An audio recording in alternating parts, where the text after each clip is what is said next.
It's rough. It's the worst it's been all day. There's a car right now sliding. Here he goes. This is not the first we've seen of this. The roads are in the best condition we've seen them in all day. Let's go ahead and take you on the ride here.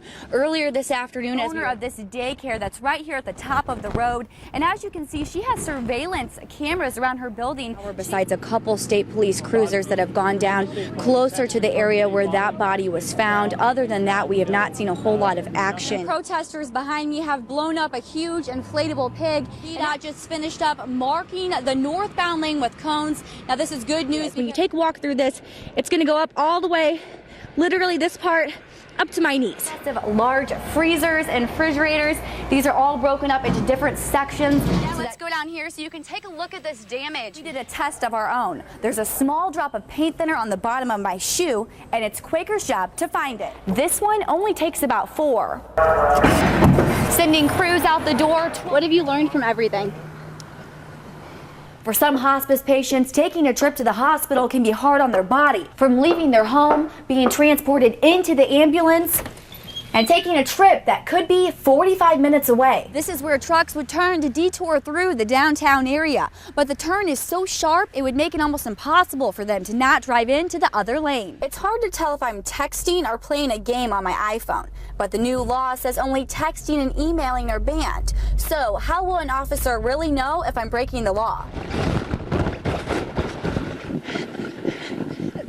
Sliding down this hill was the hit of the day. Charlottesville police say they want people to take advantage of other alternatives like taxis or the designated driver program. Governor Bob McDonnell has appointed Orange County's Commonwealth's attorney to a new state role. State lawmakers are leaving some unfinished business in Richmond. The General Assembly adjourned yesterday without a deal on healthcare expansion or the state budget, which means they will be back again very soon to finish the job.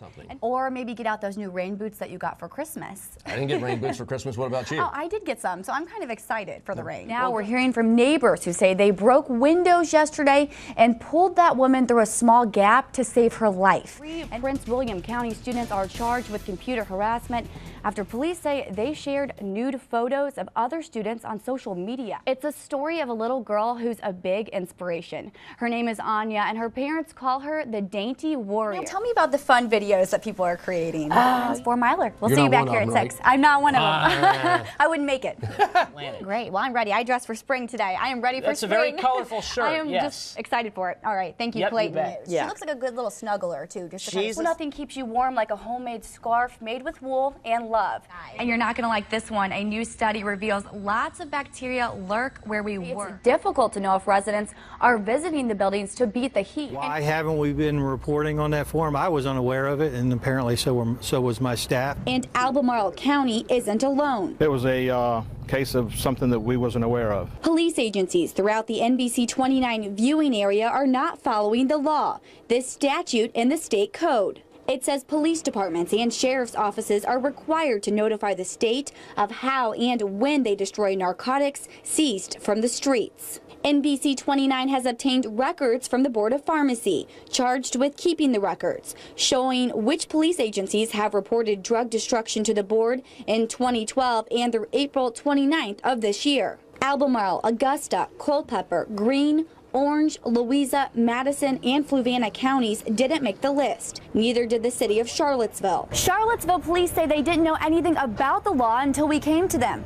Now they say they are backtracking and sending old drug destruction records to the Board of Pharmacy. And we'll go back and begin to pull all those documents from this year and the preceding year that would actually fulfill the requirements. Of the hundreds of law enforcement agencies in the Commonwealth, only 29 reported drug destruction records to the board in 2012.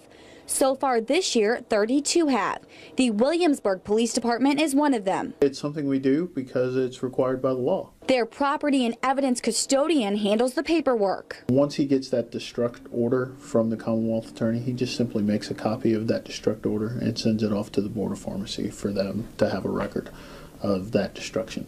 It's as simple as that, then. Simple as that. So, how does something so simple fall through the cracks? We asked the Board of Pharmacy why police agencies are not complying. The board would not go on camera with NBC 29, but gave us a written statement saying while it keeps those records, the board has no power to enforce the law. Senator Donald McEachin proposed a bill during the 2012 General Assembly that would make state police the collectors of the records rather than the Board of Pharmacy. McEachin says the bill, which didn't pass, would have filled in the communication gap between the board and police agencies. My thought was that if a sister agency like the state police was a repository, they would reach out to the localities and make sure that the information flow was appropriate. We're all being human, and somewhere along the way the ball was dropped. All of the police agencies I've reached out to say they are now complying with the law. If you want to find out if a police agency is compliant or not, go to our website at NBC29.com. We've attached the documents obtained from the Board of Pharmacy.